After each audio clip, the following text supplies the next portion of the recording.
자, 이제 민법에 관한 내용 확인하겠습니다. 자, 우리 31회 시험 중에서 민법, 자, 공법, 그 다음에 공간정보법이랑 마찬가지로 상대적으로 아주 어렵게 나왔던 파트가 되겠습니다. 그래서 31회 민법 및 민사특별법의 특징이라고 하는 것은 일단은 거의 10문제 가까이 새로운 소스를 가지고 출제 쟁점을 삼아냈습니다. 거의 7년 사이 거의 다뤄지지 않았던 주제들을 가지고 쟁점을 삼다 보니까 상당히 어렵게 출제가 된 것으로 평가할 수 있습니다. 자, 이제 문제 가지고 관련한 쟁점들 확인을 해보도록 하겠습니다. 그래서 법률행위 효력 등에 관한 설명, 틀린 것은 해서 자, 무효이익 전환에 관한 규정, 불공정한 법률행위 적용될 수 있다. 오른편 큰 쟁점 안 되는 이슈가 되게 되겠고요.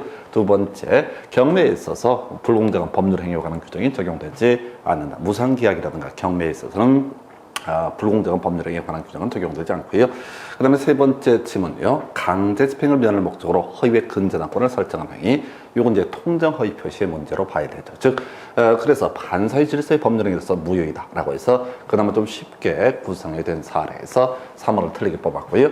그 다음에 이제 상대방에게 표시되거나 알려진 법률행위가 바로 반사회적이다. 동기라고 하는 것이 반사회적이다라고 했을 때 그 법률행위는 무효라고 해서 특별히 문제 안 되겠고요. 조속에서 증언할 것을 조건으로 통상 용인되는 수준을 넘는 대가를 지급하기로 한 약정은 무효가 되게 된다. 그래서 이것도 이제 반사회 질서의 법률행위에 해당이 되게 됩니다. 그래서 자, 그나마 1번 문제는 좀 쉽게 구성이 됐고요. 답은 3번 해서 통정 허위 표시 무효하고요. 반사회 질서의 법률행위 103조 무효 비교했던 문제 전통적으로 다뤄준 주제가 되겠습니다. 자, 통정의 표시 기초로 새로운 법률상 이해관계를 맺은 제3자에 해당하지 않는 것은. 자, 그래서 지금 거의 10몇 년 동안 다뤄져 왔던 쟁점이 두 가지였죠. 그래서 본인하고 수익자, 본인하고 제3자는 선의 제3자 보호 규정에 따라서 보호받는 제3자의 범주에 해당하지 않는다. 이렇게 이제 구성이 될 테고요. 자, 근데 없어요. 그래서 답이 3번으로 구성을 했는데, 자, 요건 이제 설명을 한번 드려볼까요? 채권의 가장 양도에 있어서 포인트 변제 전 채무자라고 되어 있습니다. 그래서 자, 갑이라는 사람이 X 건물의 임대인이 되게 됩니다. 을이라는 사람이 임차인이 되게 됩니다. 자, 그래서 이 임차인이라고 하는 사람은 임대차가 종료가 됐을 때 보증금 반환 청구권이라는 것을 가지고 있습니다. 자, 그런데 어떤 이유가 있어서 이 보증금 반환 청구권을 비용에게 양도를 하게 됩니다. 해서 근데 이게 가장 통정해서 짜고 산다는 얘기죠. 그러면 우리가 반사회 질서자 통정의 표시라고 하는 것은 무효가 되게 된다. 그런데 이 내막을 몰랐던 선의 제3자라고 하는 사람은 보호를 받게 된다. 이때 이런 경우가 있다는 거죠. 지금 이제 채권의 가장 양도가 있게 됩니다. 그래서 누가 병이라는 사람이 누구한테 갑에게 채권을 달라, 이 보증금을 돌려달라라고 주장을 했던 사안에서 아직 이 사람이 보증금 자체를 병한테 지급하기 전입니다. 그랬을 때, 자, 이 변제전 채무자라고 하는 사람, 이 갑이라고 하는 사람은 이게 이제 통정의 표시다, 무효다라고 했을 때 누구한테 이 을이라는 사람이 보증금 반환 청구를 했을 때 이 애한테 넘겨줄 의무가 대부분 판례 중에 어차피 우리가 공부하는 게 대부분 판례인데 요걸 가지고 답을 뽑았어요. 그래서 이 통정 허위 표시 무효 선의 제3자 관련해서 그동안 한 번도 다뤄지지 않았던 특이한 주제를 가지고 쟁점을 삼아냈습니다. 그래서 답은 3번으로 구성을 했고요. 그 다음 세 번째 문제 보겠습니다. 착오에 관한 설명, 옳은 것을 모두 고르시오. 해서 자, 우리가 착오 얘기할 때 유의해라고 하는 거 취소할 수 있다라고 하는 것을 기본 틀로 잡았었죠. 그래서 뭐 다른 거 빼버린다 할지라도요. 자, 먼저 어디 있어? 이용한 경우 어떻다? 취소할 수 있다. 해서 요거 쉽게 알 수 있죠. 그래서 좀 옳은 걸 고르시니까 디귿번은 일단은 포함이 돼야 될 것이다. 그럼 이제 기억하고 니은 두 개를 이제 비교를 해보면 되는 거죠. 자, 기억은 어렵습니다. 매도인의 하자담보 책임이 성립하더라도 착오를 이유로 매수인의 취소권은 배제되지 않는다. 이게 이제 옳은 표현이 되는 거예요. 그래서 갑소유의 X 부동산에 대해서 을과 매매 계약이 체결이 된 상태에서 자, 지금 이 사람이 문제가 있는 거야. 매도인의 담보 책임. 담보 책임의 내용이 우리가 주로 공부했던 것은 대금 감액 청구라고 하는 거. 그 다음에 계약 해제, 또 경우에 따라 손해배상 청구의 문제가 발생할 하게 되죠. 누구한테? 을이라는 매수인한테 이런 권리가 발생합니다. 그런데 이 사람이 소위 이제 착오에 따라서 의사 표시를 했다가 사기 강박에 따라서 의사 표시를 했다라든가 또는 뭐가 있을까요? 미성년자, 제한 능력자의 법률행위다. 그러면 이 사람은 뭘 할 수 있다? 취소권을 행사할 수 있다. 그래서 자, 매도인의 담보 책임이라고 하는 것이 성립하는 건 별개의 문제로, 그래서 이 사람이 거기서 대금 감액 청구라든가 또는 계약의 목적을 달성할 수 없는 상황에서 경우에 따라서 계약 해제권 뭐 이런 것들이 발생하는 전혀 별개의 문제로 취소권도 여전히 행사할 수 있다, 이렇게 봐야겠고요. 자, 그 다음에 자, 니은번 알아야 되죠. 자, 우리 어떤 법률행위가 무효가 되게 된다라고 하게 되면 무효를 전제로 해서는 손해배상을 청구하는 것은 허용되지 않는다, 이렇게 해석을 하게 됩니다. 자, 그래서 취소할 수 있는 법률행위가 취소가 돼서 무효가 되게 된다라고 했을 때 역시 취소를 했을 때 손해배상의 문제가 발생하지 않는다, 이렇게 가야 되죠. 그래서 니은번은 틀린 표현이 되게 됩니다. 그래서 자, 경과실에 빠져서 경과실로 인해서 착오에 빠진 의사 표의자가 착오를 이유로 의사 표시를 취소를 했을 때 상대방에 대해서 불법 행위로 인한 손해배상 책임을 진다라고 해서 이걸 틀리게 자, 지금 구성이 됐나요? 그래서 취소해서 무효가 되면은 역시 손해배상 책임을 지지 않는다. 니은번이 틀린 표현이 되게 됩니다. 옳은 걸 고르시니까 디귿번 들어가야 되고요. 니은번 틀렸으니까 자, 이렇게 이제 답은 2번이 되나요? 자, 그 다음에 리을번 볼까요? 자, 해제 나와 있죠. 해제 들어가면 어떻다? 취소할 수 있다, 이렇게 가야 되죠. 그래서 자, 그래서 리을번도 틀린 표현. 그래서 유의해 대 유예라고 하는 것은 취소할 수 있다. 그 얘기 하나고요.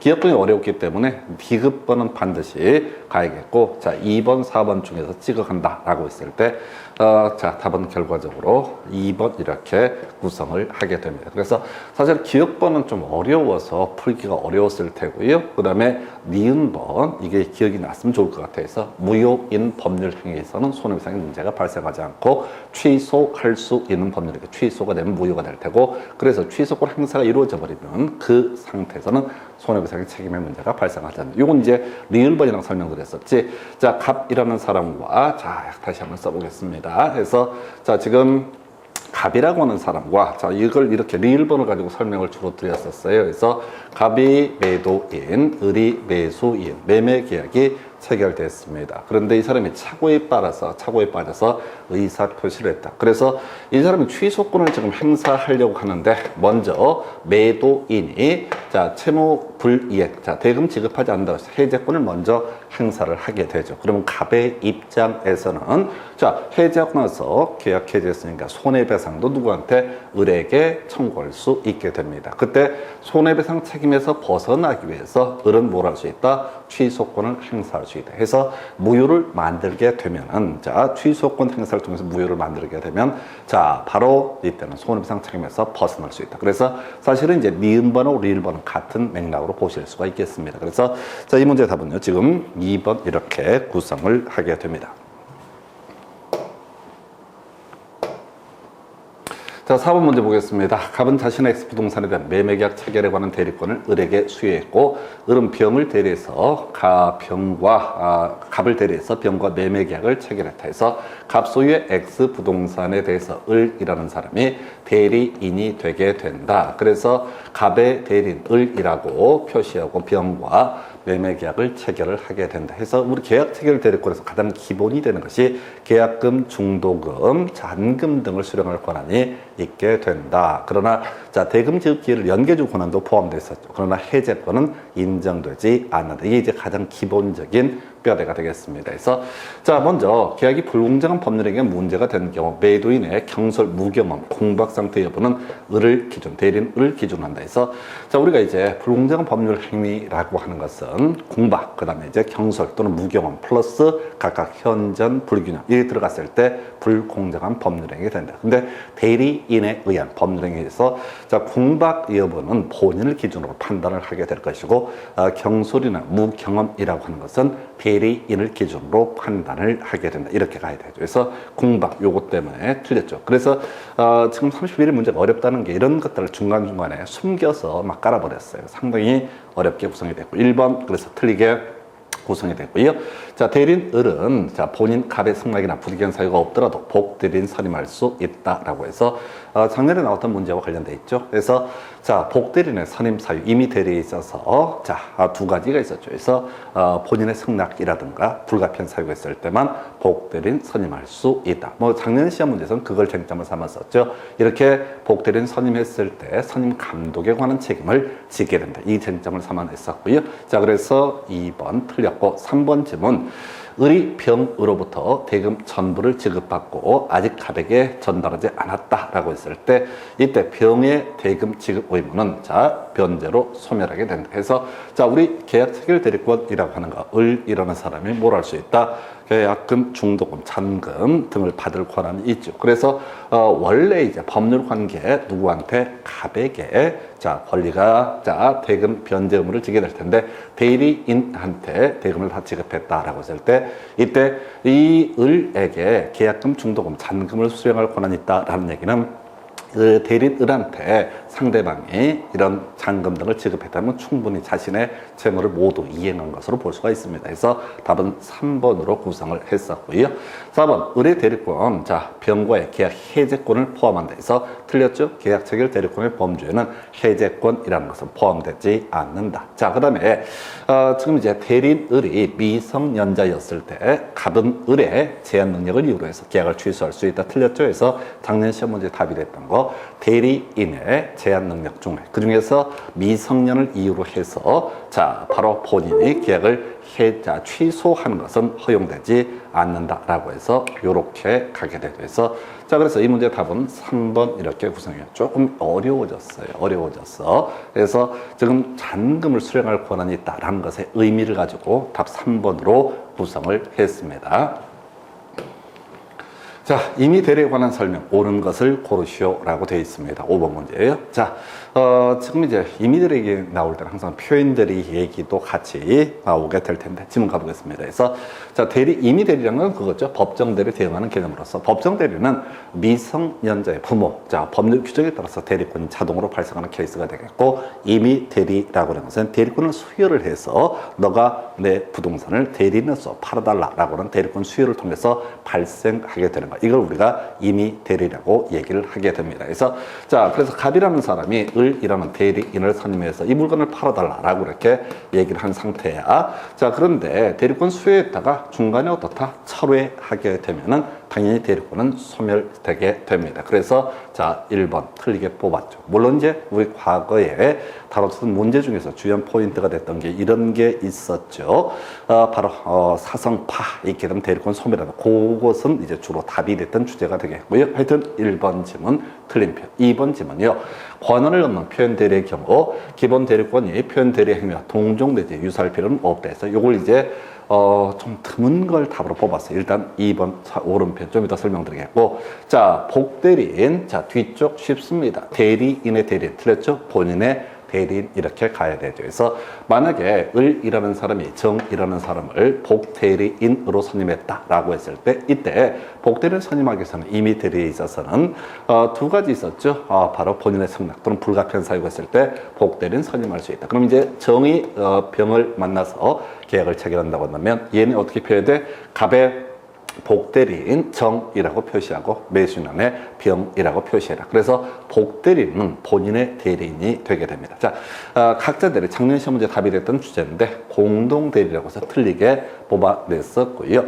그 다음에 자, 대리인 끄트머리 자, 취소할 수 없다라고 해서 요거 틀리게 뽑았죠. 그래서 앞에서 차고 있다는 의사 표시할 때 유의해. 그래서 유발이라든가 이용이라든가 해제 들어가면 어떻다? 취소권 행사할 수 있다. 이렇게 이제 같은 주제고요. 한편 자, 사기 강박 파트에서 기억할 것 딱 한 가지. 대리인의 사기 강박 있을 때 본인이 선임 무과실이라 할지라도 이것을 이유로 선임 무과실이라 할지라도 이때 당연히 그 상대방은 본인에 대해서 취소권을 행사할 수 있다라고 할 거예요. 자, 그래서 이 문제 유의해야 돼 해서 자, 틀리게 구성이 된 것이고요. 자, 답은 2번. 그래서 그동안 문제 중에서 거의 영향가 없는 주제를 가지고 답을 뽑았어요. 이게 이미 기출문제에서 출제가 됐던 바는 있지만은 그동안 시험 문제 답을 뽑지 않았던 주제가 되겠습니다. 그래서 자, 기본 대리권 얘기하고요. 그 다음에 이제 대리행위의 유사성 얘기 보겠습니다. 그래서 갑이라는 사람의 을에게 자, 계약 체결 대리권을 부여합니다. 그런데 이때 대리권의 범주라고 하는 것이 뭐냐면은 자, 저당권 설정 계약을 해라 라고 해서 등기부 관련 서류 등을 교부를 했습니다. 그러면 을은 은행 가서 저당권 설정 계약하고 돈을 빌려와야 되는데 갑자기 이 등기 서류 등을 활용해서 병과 매매 계약을 체결했다 라고 이렇게 보게 됩니다. 그럼 이제 소위 무권 대리의 문제가 발생을 하게 되죠. 표현 대리가 뭡니까? 라고 했을 때 무권 대리 행위, 그리고 두 번째 본인의 주인이 없다라고 했을 때 원칙은 무권 대리 행위에서 본인의 주인이 없게 되면은 본인에 대해서 어떤 효력도 발생하지 않게 될 것인데 무권 대리이고 두 번째 본인의 허락이 지금 추인이 없는 상태에서 추인 거절의 상태에서도 본인에게 법적 책임을 묻는 것을 가리켜서 표현 대리라고 부르게 됩니다. 그 중에 하나가 지금 이제 권한을 뽑는 표현들에서 저당권 설정을 위한 대리권을 수여했는데 이 사람이 매매 계약을 체결해서 소유권 이전 등기를 해버렸다라고 했을 때 기본적으로 이건 무권 대리죠. 그런데 본인이 추인 거절을 한다라고 할지라도 누가 상대방이 그 본인에 대해서 법적 책임을 물을 수 있는 것을 가리켜서 뭐라 부른다? 바로 자 표현 대리라 부른다. 좀 더 엄밀하게 하면 권한을 얻는 표현 대리. 그래서 기본 대리권은 저당권 설정할 수 있는 권한이라고 봐야 되는데 전혀 다른 행위, 매매라고 할지라도 이때도 표현 대리가 성립할 수 있다. 이런 식의 구조가 됩니다. 그래서 이게 7년 사이에 한번 나왔던 지문이에요. 나왔던 지문인데 요건 그동안 다 사이드 지문이었죠. 그래서 우리가 그동안 다뤄졌던 주요 쟁점, 권한을 넘는 표현 대리가 성립할 수 있다. 라든가 또 뭐가 있었죠? 자, 대리권 소멸의 표현 대리가 성립할 수 있다. 기본 대리권은 점점점이 포함된다. 이렇게 이제 공부를 해왔었는데 바로 권한을 넘는 표현 대리 관련해서 답 2번으로 구성을 합니다. 그래서 1번은 조금 이제 밋밋하고 좀 어려웠었고요. 나머지는 전통적으로 다뤄져 왔던 주제에서 다른 지문과의 관계에서 문제를 맞추는 걸 제외하고는 영향가가 좀 없던 지문을 답으로 뽑아서 좀 어려웠어요. 답은 2번 이렇게 구성합니다. 자, 무권 대리인 을이 갑을 대리해서 갑소유 X 부동산을 병에게 매도하는 계약을 체결했다. 다음 설명 중 옳은 것을 모두 고르시오. 라고 해서 자, 갑이라는 사람이 본인이 되게 될 테고 을이라는 사람이 무권 대리인이 되게 됩니다. 그래서 이 사람이 병 상대방과 매매 계약자, 갑의 대리인 을이라고 개뻥을 쳐서 병과 계약을 체결했다. 이걸 우리가 계약의 무권 대리라고 부르게 됩니다. 해서 1번 을이라는 사람, 을이 갑을 단독 상속했을 때 본인 갑의 뒤에서 추인을 거절하는 것은 신의 성실의 원칙에 반한다라고 해서 오름표. 좀 이건 전통적으로 다뤄주는 주제죠. 원래 이제 지금 얘가 갑이 아버지야. 을이 아버지 부동산을 대리권 수요 없이 팔아버린 케이스. 자, 갑에 대린 을이라고 해서 팔아버렸어. 아버지 추인 또는 추인 거절 의사 표시를 하기 전에 숨는고 돌아가셨습니다. 그러면 이제 추인권과 추인 거절권이 누구한테? 을에게 단독 상속이라고 했으니까 모두 승계가 되게 될 텐데 다만 을이라는 사람은 이때 추인 거절권 행사할 수 없다. 오른편. 2번 질문이요. 병이 상당 기간을 정해서 갑에게 자, 추인 여부의 확답을 추구하는 경우로서 갑이 그 기간 내에 확답을 바라지 아니했을 때 거절한 것으로 본다. 옳은 표현 이렇게 되겠습니다. 자, 그래서 기억니은 두 개가 일단 옳은 표현이 되게 될 것이고요. 자, 그 다음에 디귿번 병, 상대방 병이 본인 갑을 상대로 제기한 매매계약 이행 청구 소송에서 병이 을의 유권대리를 주장했을 때 거기에는 표현대리 주장도 포함된다 해서 틀렸죠. 표현대리라고 나와서 무권대리. 두 번째 플러스에서 본인의 추인 거절. 그럼에도 불구하고 너가 책임을 져라 이런 얘기이기 때문에 유권대리와 자 표현대리는 양립할 수 없는 개념. 그래서 디귿번 틀렸고요.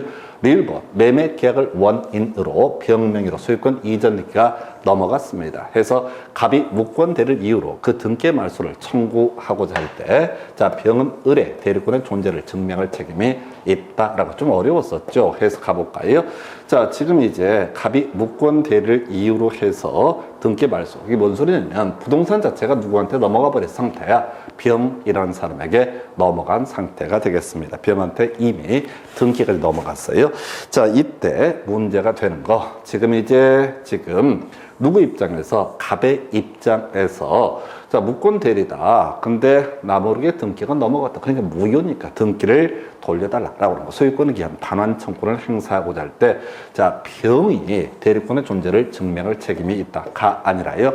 이 올해 이제 2번 나왔던 주제인데, 자, 법률의 일을 함에 있어서 계약을 체결함에 있어서, 자, 우리가 어떤 권리가 있다라고 하는 것을 입증할 책임 있는 자가 증명할 책임에 대해서 자, 이 31회 때 지금 증명력이 나와 있는데 이때는 상대방 병이 자, 이미 등기 너무 받은 상태야. 그러면 굳이 이게 무효란 걸 주장을 하려면 누가? 상대방 자신의 권리를 주장하는 자가 이것이 무권 대리였다라는 것을 입증할 책임이 있다. 해서 1번 틀리게 구성이 됐습니다. 그래서 답은 1번 이렇게 구성을 하고요. 1번은 상당히 까다로웠어. 대신 기억번과 니은번은 그동안 쭉 다뤄져 왔던 주제. 그래서 최소한 문제 찍을 때 자, 1번, 4번 요 정도 선에서 찍었어야 정상이 아닐까 싶습니다. 그래서 하여튼 지금 이제 무권 대리 관련한 주제가 계속 구성이 되고 있어요. 그래서 자, 하여튼 답은 1번 이렇게 보시고요.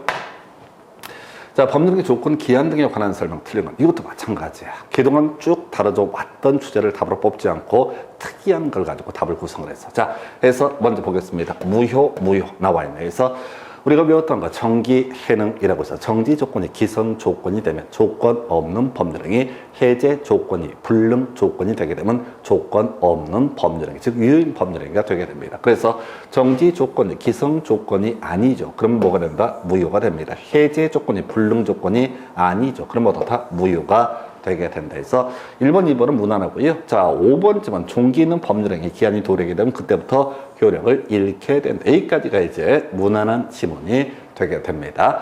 자, 그 다음에 3번 법률행위 조건이 붙어 있다는 사실은 그 조건의 존재를 주장하는 자가 증명을 해야 된다. 그래서 자, 갑이라는 아빠가 있습니다. 너 이번 중간고사 시험에서 90점 넘게 되면 핸드폰 하나 사줄게. 이렇게 정지 조건부 증여 계약을 체결했다라고 한번 전제해 보겠습니다. 자, 그러면 이제 법률행위 조건이 있다는 사실, 자, 뭔 소리야? 을이 핸드폰 사달라라고 주장했을 때, 너 이번에 중간고사에서 90점 넘으면 사준다고 하지 않았냐라고 하는 것을 바로 증명을 해야 된다. 해서 좀 어려웠었고요. 23회 때 다 왔었고 거의 다뤄지지 않다가 이번에 이번 문제가 전반적으로 구질구질한 주제를 갖고 답을 뽑아냈어요. 그래서 기한이익 상실의 특약이라고 하는 거 정지조건부 기한이익 상실의 특약으로 추정한다. 그래서 이게 이제 옳게 구성을 하려면 형성권적 기한 이익 상실의 특약이다라고 보면 돼서 자, 가볼까요? 갑이라는 사람이 자신의 부동산을 담보로 해서 을이라는 사람에게 저당권을 설정하고 돈을 빌리게 됩니다. 자, 그래서 언제가 변제기라든가 이자는 언제까지 내라 이런 식으로 저당권 설정 계획의 내용을 특정을 해놨어. 자, 그런데 12월 1일까지 이자 얼마를 지급하기로 한다라고 이렇게 자, 여기다 이자에 관한 조항을 입력을 해놨는데 12월 1일이 돼서 12월 1일이 된 상태에서 얘가 이자를 지급하지 않았다라고 하면 바로 이 계약 해제를 할 것이냐라고 하는 거. 이게 기한이익 상실. 자, 우리가 이제 기한의 이익이라고 하는 것은 채무자의 이익을 채무자를 위한 것으로 추정한다라고 해서 자, 지금 1년 동안 만약에 돈을 대출을 받는다. 1년 동안 갚지 않아도 된다. 이렇게 이루어지는 것을 우리가 기한이익 상실, 기한이익이라는 개념이 될 텐데 이것을 만약에 이자를 제때 지급하지 않게 되면 기한의 이익은 상실하는 것으로 본다라고 이렇게 상실한다라고 이렇게 특약을 넣은 사안입니다. 그러면 이자를 지급하지 않은 순간 이대로 법률 행위라는 것이 그대로 효력을 잃게 기한의 이익이 상실될 거냐라고 했을 때 그건 아니고요.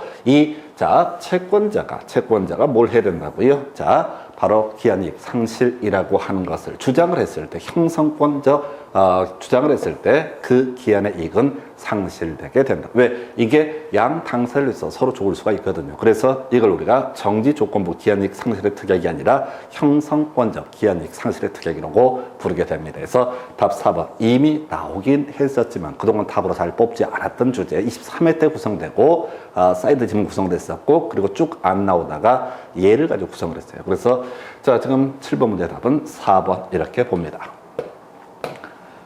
자, 추인할 수 있는 법률행위가 아닌 것은 8번 문제 보고 있습니다. 그래서 우리가 추인할 수 있는 법률행위라고 하면 크게 두 가지 있죠. 자, 취소권 관련해서 취소할 수 있는 법률행위, 취소할 수 있는 법률행위라고 하는 것이 이 하나가 있겠고요. 그 다음에 일정한 경우에 무효인 법률 행위라고 하는 거. 자, 이 두 가지가 뭘 할 수 있다? 무효인 법률 행위까지 이만큼을 자, 추인할 수 있는 법률 행위라고 이렇게 얘기를 부르게 됩니다. 그래서 자, 이 무효인 법률 행위에 대해서 추인이라고 하는 것이 있게 되면 장래에 대해서 그것은 유효한 것이 되게 된다. 취소할 수 있는 법률 행위. 자, 요거는 이제 취소권 행사를 할 수 있는 상태가 되는데 추인, 크게 우리가 공부했다는 게 법정 대리인의 추인 얘기하고 법정 추인 두 가지를 주로 이슈로 삼아냈었는데 자, 이 취소할 수 있는 법률 행위 추인이 있게 되면 어떻다? 자, 유효가 되게 된다. 무효인 법률 행위도 추인하게 되면 유효가 되게 된다. 이런 식의 논리 구조인데 다만 이 무효인 법률 행위는 모든 무효인 법률 행위를 추인할 수 있는 것은 아니고요. 소위 이제 일반적으로 상대적 무효에 해당하는 개념 주로 이슈가 되는 게 통정 허위 표시로서 무효. 자, 비진 의사 표시 중에서 상대방이 알았거나 알 수 있었을 때 그 무효. 그 다음에 취소할 수 있는 법률이 취소가 됐을 때 그 무효. 이런 것에 대해서 다 추인을 할 수가 있다. 그래서 통정 허위 표시라고 하는 거 이러한 무효는 추인할 수 있게 되죠. 그 다음에 이제 상대방의 강박으로 체결한 교환하는 게 이거 뭡니까? 취소할 수 있는 법률행위죠. 취소할 수 있는 법률행위는 뭘 할 수 있다? 그것을 확정적 유효로 만드는 추인도 할 수가 있다. 비슷한 개념이 미성년자가 법정 대리인의 동의나 허락 없이 자신의 부동산을 매도하는 게 이건 이제 취소할 수 있었죠. 이 취소할 수 있는 법률행위 모두 할 수 있다. 추인도 할 수가 있다라고 하는. 물론 이제 이 추인이라고 하는 거 법정 대리인에 의해서 추인이 이루어지는 경우 취소의 원인이 소멸되기 전에 추인해도 유효한 것이 되겠지만 법정 대리인에 의하지 아니한 추인이라고 하는 것은 자 이렇게 봤었죠. 자 취소의 원인이 소멸돼야지 추인권 행사할 수 있다. 그다음에 이제 무권 대리인이 본인을 대리해서 상대방과 체결한 임대차 계약, 임대차가 중요한 게 아니라 무권 대리죠. 무권 대리에 있어서는 추인하게 되면 더 소급해서 유효가 되게 된다. 그래서 자 우리가 소위 상대적 무효로 주로 볼 수 있는 이 내용의 추인은 장래효라고 불렀었고 무권 대리 행위 추인이라고 하는 소급효 이렇게 가게 됩니다. 그래서 자 이런 것들이 추인할 수 있고요. 자 5번 처음부터 허가를 배제하거나 찬탈한 내용의 허가구역 내 토지거래 요건 이제 확정적 무효의 영역에 해당됩니다. 작년 문제였나요? 그래서 허가구역 내 토지거래계약 세 가지 이슈를 삼았는데 거기다가 조금 살을 붙여서 자 이 지문이 구성이 됐습니다. 그래서 답은 5번 해서 갑과 을 사이에 토지거래계약 체결했습니다. 그럼 이걸 뭐라고 한다? 유동적 무효라고 얘기한다. 그래서 을이라고 하는 사람은 갑에게 채무가 발생하지 않게 될 것이다 라고 하는 거. 즉 아직은 유효가 아니다. 두 번째 자 지금 아직은 또 무효가 아니었었죠. 그래서 우리가 주로 쟁점을 삼아냈던 게 매도인의 경우 채무 불이행을 원인으로 을에 대해서 계약을 해제할 수 없었고요. 확정적 무효가 아니기 때문에 매수인의 경우 계약금, 허가구역 내 토지거래 관련해서 지급한 계약금에 대해서 부당이다 반환 청구를 할 수가 없다. 그런 거 있었고요. 작년 문제에서 쟁점을 삼아냈던 것 중에 하나가 허가구역 내에서 중간 생략 등기 요거 무효라고 그랬었고요. 자 만약에 허가 처분이 있게 되면 유효가 되겠지만 처음부터 허가를 배제하려고 작당을 해서 체결한 계약은 그냥 확정적 무효로 보게 됩니다. 그래서 답은 5번 이렇게 구성을 해요. 그래서 이것도 자 무효 취소 자 전반 다 물어보는 어려웠던 문제 되겠습니다. 그래서 상당히 부담스러웠어요. 그래서 자 이 문제 답은요 5번 이렇게 정리합니다. 자, 취소 원인 있는 법률행위. 나름 뭐 쉬운 거죠. 그래서 취소할 수 있는 법률행위 크게 세 가지. 착오에 따른 의사표시, 사기 강박에 따른 의사표시, 세 번째가 제한 능력자에 의한 법률행위. 이런 것들은 취소할 수 있다. 불공정한 법률행위. 자, 104조 위반, 무효, 절대적 무효입니다. 불법 조건이 붙은 증여계약, 103조 위반에 걸려서 무효가 되게 될 테고, 강행법규에 위반한 매매계약. 자, 우리가 이제 효력규정. 자, 민법에서는 강행규정이라고 하는 개념이 있고요. 임의규정이라는 개념이 있게 되죠. 우리가 이제 주로 임의규정을 가지고 많이 공부를 해왔었는데, 예를 들어 저당권해력, 부합물 종불에 미친다. 이런 것들은 임의규정. 뒤에서 뭐 계약금이라고 하는 것은 해약금으로 추정한다. 이런 것들이 임의 규정에 해당이 됩니다. 그래서 임의 규정에 관련해서는 그것이 위반된다라고 하더라도 법률행 자체가 무효가 되는 것은 아니다. 이렇게 봐야겠고요. 이에 대응해서 강행 규정에 위반한 법률행위는 무조건 무효. 뒤에서 공부할 주제 중에 하나가 뭐 부속물 매수 청구를 배제하는 규정이라든가 그런 약정은 무효가 됩니다. 또 지상물 매수 청구를 부정하는 규정 이런 것 약정도 무효가 된다. 그래서 강행 규정에 위반한 법률 행위 자 무효가 되게 될 것이고요. 또 하나 효력 규정 행정법규 중에서 효력 규정과 단속 규정이라고 하는 개념이 있었죠. 그래서 효력 규정에 위반한 법률 행위는 무효가 되게 될 테지만 단속 규정에 위반한 법률 행위는 유효로 보게 된다라고 할 것. 사기 당연히 취소할 수 있을 테고요. 그래서 답 몇 번? 4번 이렇게 뽑아주는 거죠. 그나마 좀 쉬웠던 문제. 그 다음에 원시적 객관적 전부불능이다. 이것도 무효가 되게 됩니다. 예를 들어서 자 지금 저 하늘에 달을 따라주겠다라고 하는 계약을 체결했다. 뭐 그런 것들 또 달에 있는 토지 일부를 달의 토지를 임대차하는 계약을 체결했다. 원시적으로 그 다음에 객관적으로 전부불능 그냥 무효가 되게 됩니다. 그래서 답은 4번. 그나마 좀 31의 문제 치고는 쉬웠던 문제. 취소 원인 있는 법률, 취소할 수 있는 법률행위라고 하는 것은 사기, 강박, 착오, 그 다음에 제한 능력자의 법률행 이런 것들은 취소할 수 있다. 이렇게 갑니다. 그래서 답은 4번. 그 다음 주제예요. 자, 갑은 을의 모친으로서 엑스토지의 소유자다라고 되어 있어요. 그래서 현재 소유자 누굽니까? 갑이라는 사람이 소유자. 그런데 자, 권한이 없는 을이라는 사람이 대리권, 무권 대리인 정도가 되겠죠. 일단은 무권 대리, 앞에서 한번 무권 대리가 나왔었는데 지금 병과 계약을 체결을 해서 저당권 설정 계약 체결하고 그 다음에 병 명의로 자 저당권 설정 등기까지 하게 됩니다. 자 그랬을 때 지금 첫 번째 갑과 병 사이의 대출 계약이라고 하는 것은 당연히 뭐가 된다? 무효가 되겠다. 이거는 이 저당권을 설정하는 행위는 물권 행위, 소위 처분 행위에 해당이 되기 때문에 자신에게 처분 권한이 있을 때만 뭐가 된다? 유효한 것이 된다. 그런데 만약에 자 을과 병 사이의 매매 계약이라고 한번 전제해 보겠습니다. 그건 이게 채권 계약에 해당이 되는 거죠. 그러면 이 계약 자체가 무효가 되는 것은 아니다. 근데 이제 물권에 관한 계약, 이건 무효가 되게 된다. 그 다음에 이제 역시 자 근저당권 설정 등기라는 것도 무효. 원인행위 자체가 무효이기 때문에 등기 자체도 설령 이루어졌다 할지라도 무효로 보게 됩니다. 자, 갑은 병에게 소유권을 기한 방해 배제를 청구할 수 있다라고 이렇게 되어 있습니다. 자, 그래서 지금 가볼까요? 현재 소유자 누굽니까? 갑이 소유자고요. 병이 저당권자가 되게 됩니다. 병의 저당권은 무효가 되게 됩니다. 그러면 방해 배제 청구, 구체적으로 등기 말소 청구가 되겠죠. 우리가 공부하실 때 방해 배제 청구 또는 방해 제거 청구라고 하는 것은 건물의 철거 청구, 임차인에 대한 퇴거 청구, 등기 무효인 등기에 대한 말소 청구 이런 것이 방해 배제 청구 또는 제거 청구의 내용이 됩니다. 그래서 3번도 오른편.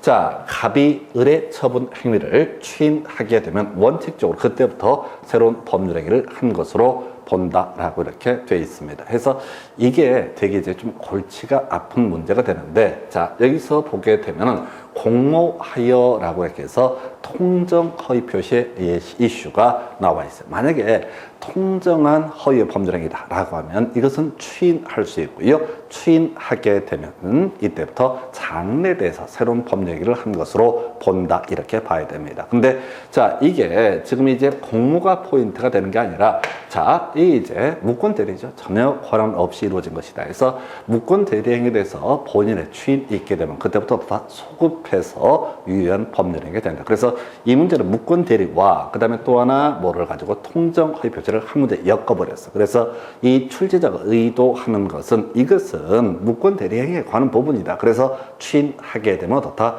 소급해서 유효가 되게 된다. 그래서 답을 4번으로 뽑았어요. 아주 까다롭게 나왔던 문제. 자, 갑이 자신의 피담보 채무를 인정하고 자 변제를 했을 때 갑은 을에 대해서 부당이득 반환을 청구할 수 있다 해서 오른편 구성합니다. 그래서 자 10번 문제 상당히 까다롭게 통정 허위 표시와 무권대를 엮어서 구성했던 사례에서 답은 4번 이렇게 구성합니다. 자, 법률행위에 의하지 않는 부동산 물권 변동에 관한 설명 틀린 거에서 31회 문제 중에 좀 쉽게 나왔던 주제 해서 자, 29회 30회 계속해서 이슈가 되고 있는 것 중에 하나가 판결 중에서 형성 판결, 즉 공유물 분할 판결 같은 경우는 법률 규정에 따른 부동산 물권 변동이니까 등기 없어도 물권 변동의 효력이 발생하게 될 것이고요.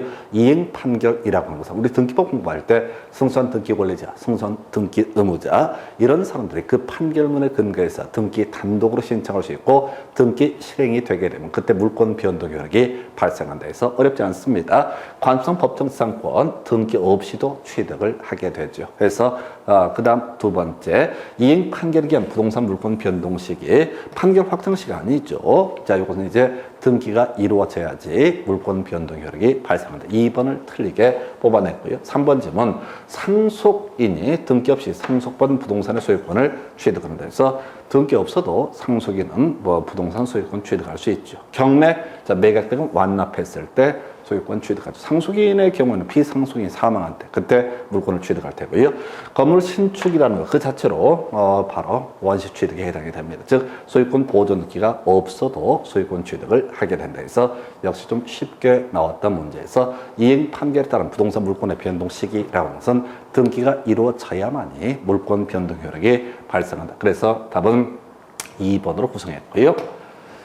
자, 이 문제 좀 특이한 문제죠. 그래서 특이하다기보다는 나오긴 나왔어요. 근데 이제 출제 빈도가 떨어져서 잘 이슈가 안 됐던 건데 바로 중간 생략 등기라는 개념이 되게 됩니다. 그래서 자, 원래 이제 갑에서 을로 매매가 이루어지고요. 을에서 병으로 매매가 이루어지게 되면 갑에서 을로 등기가 이루어지고 또 을에서 병 단위로 사이에 등기가 이루어져서 그래서 병이 소유권을 취득하는 게 일반적인 모습인데 문제는 3자간 중간 생략 등기에 합의를 했다라고 되어 있습니다. 그 얘기는 갑에서 을로 가는 것이 아니라 갑에서 병으로 바로 넘겨주기로 이렇게 3자간 합의가 있을 때 이게 이제 소위 단속 규정 위반이죠. 그래서 일반적인 의미에서 중간 생략 등기는 그 자체로 어떻다 유효한 것이다 이렇게 보게 됩니다. 근데 병한테 등기 넘기기 전에 법률 관계, 자, 병은 자 일단 갑에게 직접 소유권 이전 등기 청구할 수 있다. 이게 합의가 있을 때 얘기가 될 테고요. 두 번째 을, 자 중간 매수인이죠. 을의 갑에 대한 소유권 이전 등기 청구권 소멸하지 않는다. 갑의 을에 대한 매매대금 채권 행사는 제한받지 않는다. 둘 다 오른편. 즉 중간 생략 등기 합의에 따라서 갑으로서 병으로 바로 넘어간다라고 할지라도 자 이때 갑과 을, 그 다음에 자 을과 갑 사이의 법률 관계는 여전히 유효하다. 그래서 매수인 을의 경우에는 등기 청구권을 갖게 될 것이고요. 그 다음에 매도인 갑의 입장에서는 을에 대해서 대금 지급 청구권 갖고 있게 된다 해서 자 그래서 3번 질문까지 옳은 표현. 4번 만약 엑스토지가 허가 구역 내에 소지한다면 병은 직접 갑에게 허가 신청 절차에 협력을 구할 수 없다라고 이렇게 되어 있습니다. 그래서 자 허가 구역 내에서 중간 생략 등기라고 하는 것은 뭐가 된다? 무효가 되게 된다. 그래서 허가 구역이라고 한다면 병은 누구한테? 갑에게 이전 등기 청구를 할 수가 없게 됩니다. 자 그래서 5번 지문인가요? 5번 지문 보시게 되면 만약 중간 생략 등기에 합의가 없었다라면 병은 갑의 동의라든가 승낙 없이 을에게 소유권 이전 등기 청구를 양도받아서 갑에게 직접 소유권 이전 등기를 청구할 수 있다. 이게 틀리게 구성이 된 사례. 자, 그래서 중간 생략 등기 합의가 없다라면 자, 사실 갑에서 병으로 갈 수는 있어요. 뭘 하게 되면 3자 간의 합의를 하게 되면은 갑에서 병으로 갈 수가 있다. 그런데 지금 3자 간 합의가 없는 상태다. 그러면 이때는 병은 갑과의 관계에서 자 권리를 주장할 수 없습니다. 굳이 갑에서 병으로 소유권 이전 등기를 넘겨받으려면 결과적으로 3자 간의 합의라는 것이 필요하다. 즉 갑에게 갑의 동의나 승낙이 있을 때만 병 명의로 소유권 이전 등기를 청구할 수 있다. 이렇게 가야 돼서 답은 5번 중간 생략 등기. 7년 동안 한번 나오긴 했는데 난이도가 좀 높아서 생략했던 주제가 바로 이번 회에 출제가 됐습니다. 그래서 이 정도고요. 그 다음 주제. 자, 물권적 청구권에 관한 설명 옳은 것을 고르시오라고 이렇게 되어 있습니다. 그나마 좀 쉬웠던 문제 같아서 소유권에게 물권적 청구권 소멸시효의 대상이 아니다 해서 우리가 이제 소멸시효 얘기할 때 지상권, 지역권, 전세권 20년간 행사하지 않게 되면 그 권리 시효 완성으로 소멸하게 된다 이런 거 있었죠. 그러나 소유권이나 저당권은 소멸시효의 대상이 되지 않는다 이렇게 가야 되죠. 자, 그래서 소유권에 기한 물권적 청구권이라고 해도 소유권에 기반해서 있었던 권리죠. 그래서 소멸시효의 대상이 되지 않는다라고 할 거. 2번 그나마 간단했어요. 타인 토지에 무단으로 신축된 미등기 건물을 매수해서 대금을 지급하고 점유하는 사람에 대해서 건물 철거 청구에 상대방 이 사람 될 수 있다 해서 이런 식이죠. 갑소유 X 토지에 대해서 을이라는 사람이 무단으로 건물을 토지를 점유해서 Y 건물을 축조를 하게 됩니다. 그럼 토지 소유자 갑이라는 사람은 을에게 이 토지 부분의 사용수익을 위해서 인도 청구할 수가 있었고요. 두 번째 이슈, 자, 이 토지 건물 소유자인 을에 대해서 건물의 철거 청구를 할 수가 있게 된다. 한편 을이 혹시 병이라는 임차인을 두고 있다면 이 임차인에 대해서는 퇴거 청구를 할 수가 있다. 한편 을이 미등기 상태에서 자, 갑을병정이라는 사람에게 소유권, 매매 계약을 체결하고 대금을 다 내게 된다. 그러면 미등기 상태니까 을이라는 사람은 소유권 자체는 취득할 수 없지만 Y 건물에 관한 소유권은 취득할 수 없지만은 갑은 이 사람에 대해서도 토지 인도 청구라든가 건물 철거 청구를 할 수 있다. 그래서 답은 2번이 되게 됩니다. 요건 이제 그나마 답이 좀 무난하게 뽑았던 케이스. 3번 소유자는 허무인 명의로 등기한 행위자를 상대로 그 등기의 말소를 구할 수는 없다. 이게 뭔 소리냐면 갑소유의 X 부동산에 대해서 을이라고 하는 사람이 등기부에다가 자, 존재하지 않는 병이라는 사람의 등기라고 하는 것을 한 상태입니다. 이 사람은 허무인이 되게 됩니다. 자, 이런 병이라는 사람이 세상에 존재하지 않아요. 그런데 이 을이라는 사람이 어떤 이유에서인지 모르겠는데 바로 존재하지 않는 사람 명의로 등기를 해버렸다. 그러면 이 등기, 병명의 등기는 뭐가 됩니까? 무효가 되게 됩니다. 그럼 말소 등기 청구를 하게 될 텐데 등기부에서 지원해야 되죠. 자, 근데 이때 누구한테 을이라는 사람한테는 할 수가 없죠. 해서 이 등기를 한 행위자를 상대로 다 등기 말소를 구할 수 없고 법원에 재권 판결, 이거 재권 판결 아니겠다 해서 무효 확인 판결 청구 소송을 제기해서 그 판결문에 근거해서 어떻다 말소 등기 단독으로 신청할 수 있다 이렇게 가야 됩니다. 그래서 3번 좀 특이했었고요. 4번 저당권자 그 목적물에서 임의로 분리 반출된 물건을 자신에게 반환할 것을 청구할 수 있다라고 해서 자 틀리게 구성이 됐고 잘 모를 지문입니다. 자, 그 다음에 5번 소유자가 말소 등기 의무자에 대해서 소유권을 상실해서 소유권에 기한 등기 말소를 구할 수 없는 경우. 자, 그래서 소유권에 기한 물권적 청구나 소유권을 계속 유보하고 있을 때만 인정되죠. 그래서 A라는 사람에게 원래 토지 소유자가 소유권을 넘겨버리게 된다라고 했을 때 그때 뭐라고요? 자, 이 사람은 최소한 갑이라는 사람은 소유권에 기한 물권적 청구권 행사할 수 없습니다. 그래서 손해배상 청구권 등을 가지게 된다. 이런 것들은 안 되죠. 그래서 자, 소유자만이 소유물의 반환 청구권 등을 행사할 수 있다. 그래서 이 문제도 까다로웠어요. 1번, 2번 지문 정도는 소화할 수 있고 2번 지문 정도 겨우 알아먹을 수 있었던 문제가 되겠습니다. 그래서 답은 2번. 이 문제가 그나마 자 다른 주제에 대비해서 좀 무난하게 출제한 이슈가 되겠습니다. 그 다음 주제예요. 자, 먼저 회복자의 관계 등에 관한 설명, 옳은 것을 고르시오라고 이렇게 되어 있습니다. 그래서 자, 선의의 점유자 끝말에 가서 통상의 필요비 상환 청구를 할 수 있다라고 해서 틀렸죠. 선의의 점유자라고 하는 사람은 과실 수취권이 있게 됩니다. 자, 그래서 과실 수취권이 있는 건 별개의 문제로 대신 통상의 필요비 상환 청구라고 하는 것은 어떻다 인정되지 않는다라고 할 것.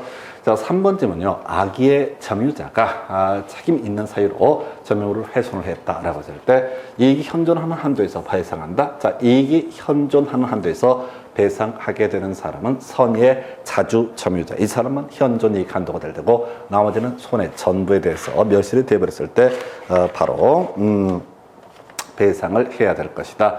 4번 점유자가 유익비를 지출했을 때 자, 이건 회복자의 선택에 쫓아서 그 지출 금액이나 증가액의 상환을 청구할 수 있다라고 해서 이것도 틀리게 구성이 되어 있고요. 자, 그 다음에 이제 지금 무효인 매매 계약의 매수인이 점유 목적물의 필요비 등을 제출한 후 매도인이 그 목적물을 제3자에게 양도했을 때 그 점유자인 매수인은 양수인에게 비용 상환을 청구할 수 있다. 그래서 지금 이제 남는 문제가 2번하고 5번 두 개가 남아있죠. 그래서 이 문제도 자 2번 찍기 좋았을 텐데요. 답은 일단 5번이 되겠고요. 2번 질문 한번 보겠습니다. 그래서 갑소유 X 부동산에 대해서 을이라는 사람이 매수를 하게 됩니다. 자, 그래서 만약에 이 사람이 매매대금을 완납을 하게 되면은 어떻다? 과실 수주권을 가지게 되는 거죠. 그런데 이 사람 매매대금을 완납을 안 했다라고 한번 해보겠습니다. 그래서 누가 상대방 갑이 해제권을 행사를 하게 됩니다. 계약의 해제권을 행사합니다. 그래서 그럼 소급해서 무효가 되게 될 것이고요. 그래서 과실 수취권, 취득권이라고 하는 것은 이 사람은 대금 자체를 지급한 적이 없기 때문에 과실 수취권은 인정되지 않는다. 이런 식의 논리구조. 그래서 이게 뒤쪽만 딱 보게 되면은 선의 점유자 과실 수취권 인정, 과실 취득권 인정된다. 그래서 옳은 것처럼 보이는데 우리가 이 사람 매수인이 애초에 채무를 이행하지 않았다라고 하게 되면 이때는 과실 수취권은 인정되지 않는다라고 하는 거예요. 그래서 이게 자신의 채무를 이행하지 않으면서 자신에게 정당 원협당은 사실 몰랐다라고 했을 때 이게 이제 웃긴 사람인데 이 갑이란 매도인이 해제권 행사하면 뭘 하는 건다고요? 소급해서 무효가 되게 될 테고 원상 회복의 문제 발생하죠. 그래서 이자까지 반환해야 될 테고 거기다 손해배상 청구까지 할 수 있습니다. 그래서 2번 질문 상당히 까다로웠었고요. 답은 5번 역시 어려웠던 문제입니다. 자, 무효인 매매계약의 매수인이라고 하는 사람이 필요비를 지출했습니다. 자, 그래서 이렇게 가볼까요? 갑이라는 사람이 있게 될 테고 을이라는 사람이 매수인이 되게 됩니다. 그리고 이 사람이 필요비라는 것을 지출을 하게 된다라고 할 것. 자, 그래서 애초에 이 매매 계약이 무효가 되게 되고요. 그래서 갑은 병이라는 사람에게 이전 등기를 해주게 됩니다. 그래서 이 점유자라고 하는 사람은 필요비에 대해서 바로 유익비에 대해서 누구한테? 이 사람에 대해서도 지금 바뀐 소유자에 대해서도 비용상환 청구가 인정이 됩니다. 그래서 하여튼 2번 너무 함정 파가지고 어렵게 팠었고요. 답은 5번에서 하여튼 한 10문제 이상이 이렇게 상당히 난이도 있게 구성이 돼서 올해 문제는 어려웠어요. 그래서 답은 5번으로 구성을 합니다. 그 정도까지. 자, 등기와 점유 추정력이라고 해서 부동산에 있어서 추정력이 인정되는 거 등기, 동산에 있어서는 점유라고 하는 것이 추정력이 인정이 된다. 그럼 추정력이 뭐냐라고 했을 때 정당한 권리자로 등기 명의인 정당한 권리자 또는 부동산에 있어서 등기 명의인 그 다음에 동산에 있어서는 누구? 점유자가 정당한 권리자로 추정이 되게 된다. 이런 의미가 되게 될 테고요. 이 추정력이 인정이 된다는 얘기는 나에게 정당한 권원이 있어라고 입증을 할 이유가 자신한테 있는 게 아니라 상대방이 너는 정당한 권원이 없어라고 입증할 책임이 있는 거예요. 이걸 우리가 추정력이라고 부릅니다. 그래서 요건 이제 그동안 시험 문제에 몇 번 나왔던 주제죠. 등기부상 권리 변동의 당사자 사이에서는 등기 추정력을 원용할 수 없다, 추정할 수 없다 해서 1번을 틀리게 뽑았습니다. 그래서 갑소유 X 부동산에 대해서 을과 매매 계약이 체결되고 X 부동산을 보니까 갑에서 을로의 소유권 이전 등기가 이루어진 상태다. 그러면 이제 이때는 매매 계약이 있는 것으로 추정을 하게 되고 등기 절차의 적법이 추정되고 그 다음에 을이라는 사람이 정당한 권리자로 추정이 되게 됩니다. 그래서 누가 갑이라는 사람이 이 등기가 무효야 라고 하는 것을 입증을 만약에 그걸 주장을 하고 싶다면 그것이 이 등기가 무효라는 것을 입증할 책임이 있다. 그래서 당연히 권리변동의 당사자 사이에서도 등기의 추정력은 인정이 되게 된다. 주장할 수 있다. 이렇게 가야 되죠. 그래서 이걸 표현을 원용할 수 있다. 이렇게 가야 되는데 원용할 수 없다라고 해서 틀리게 구성이 됐고요. 정말 양시의 점유한 사실이 있을 때 그 점유는 계속된 것으로 추정한다라고 하는 거. 원인 없이 등기가 부적법하게 말소가 됐다 할지라도 권리 소멸의 추정력은 인정되지 않는다. 요거 할 때 맨날 나왔던 지문이 무효인 저당권 말소 등기라고 하는 거 있을 때 저당권의 소멸은 추정력이 인정되지 않는다. 이런 얘기고요. 자, 민법 200조에 나와 있습니다. 점유자의 권리 추정 규정이라고 하는 것은 부동산 물권은 적용되지 않고 동산에서만 적법한 권리자로 추정이 되죠. 그래서 어떤 토지에 대해서 어떤 사람이 토지에 올라가 있다고 해서 그 사람을 정당 권리자로 추정하지는 않습니다. 그러나 동산에 있어서는 그걸 들고 있는 사람이 정당한 권리자로 추정이 되게 된다. 이렇게 봐야겠고요. 소유권 이전 등기 원인으로 추정된 계약서가 진정하지 않은 것으로 이미 증명까지 돼버리면 이때는 등기 추정력은 깨어지게 된다라고 해서 오른편에서 답은 1번으로 구성을 하는 사례가 되겠습니다. 그래서 이렇게 해서 등기와 점유 추정력에 관한 주제 살펴보셨고요. 그 다음 주제 갑을병은 각 3분의 1의 지분으로 나대진 X토지를 공유하고 있다. 다 소수 지분권자가 되겠습니다. 소수 지분권자.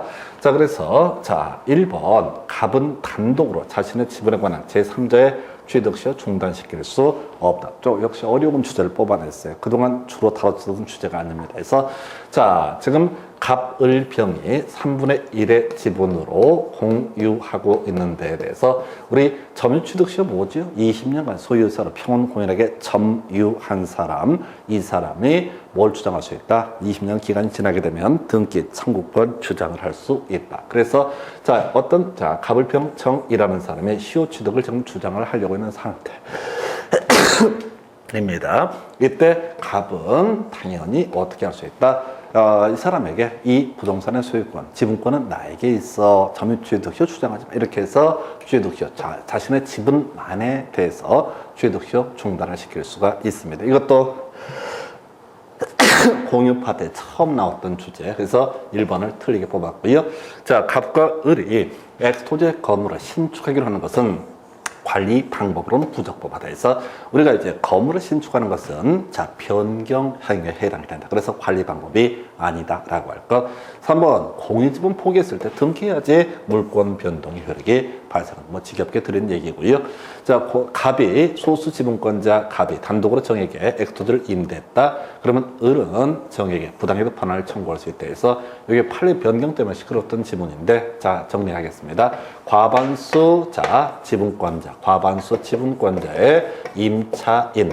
이 사람에게는 바로 부당이득 반환 청구할 수 없고요. 나머지 부당이득 반환 청구 가능합니다. 5번 질문. 갑은 특별한 사정이 없는 한 X토지를 배타적으로 점유하는 병에게 보존행위로서 그 인도 청구를 할 수가 없다 해서 우리가 이제 적어 있었죠. 지금 병이라는 사람은 지분권자 중에 한 사람이 되죠. 이번에 나온 판례 변경된 판례였었죠. 그래서 지금 우리가 반환 청구, 인도 청구라고 하는 것은 불법 점유에 대해서만 인정이 되게 됩니다. 답은 1번. 상당히 어려웠던 문제가 되겠습니다. 그 다음 주제예요. 취득 시에 관한 설명 틀리면 요건 이제 사안들은 복잡해 보이는데 요건 이제 전통적으로 내왔던 주제를 가지고 문제 구성이 이루어졌죠. 그래서 취득 시에서 주로 이슈가 됐던 게 그런 거 있었죠. 20년간 소유의사로 평온공인에게 점유했을 때 등기 청구권 발생하게 된다. 이렇게 봤었고요. 그래서 결국은 등기해야지 물권 변동 효력이 발생한다. 언제부터? 점유를 개시한 때부터 그 권리를 나중에 등기를 넘겨받게 되면 소유권을 취득한다. 그런데 이건 답이 딱 정해져 있는 주제였었죠. 그래서 지금 이런 얘기가 있습니다. 그래서 갑소유의 X 부동산에 대해서 을이 20년간 소유의 의사로 평온공인하게 점유를 하고 있다. 그래서 이 사람은 어떻다? 20년 지났을 때 20년 지난 시점에 뭐가 발생한다? 등기 청구권이 발생하게 된다. 그리고 이 20년 되기 전에 병이라는 사람이 여기다가 저당권을 취득을 하게 된다라고 했을 때 원래 등기 청구권 갑에게 행사해서 소급해서 20년 전으로 소급해서 바로 을이 소유권을 취득하게 되는데 중간에 저당권 등의 설정이 있게 되면 이 저당권 등은 어떻다? 유효한 것으로 보게 된다. 그래서 만약에 지금 이제 원소유자가 저당권을 설정을 했고 등기를 마친 소유권 이전 등기를 넘겨받은 시효취득자가 이 피담보부 채무를 변제를 했습니다. 돈을 갚았어요, 병한테. 그때 원소유자에게 부당이득 반환 청구할 수 없다가 돼야 되죠. 그래서 저당권 떠 안은 상태에서 점유를 개시한 때부터 어떻다? 바로 그 권리를 하게 된다 해서 나머지 이슈는 안 되고 요건 이제 전형적으로 내왔던 주제를 가지고 답을 뽑은 케이스, 나머지 지문은 생략합니다. 그래서 요 정도까지 보셨고요. 잠시 끊었다가 다음 주제 이어서 설명을 드리겠습니다.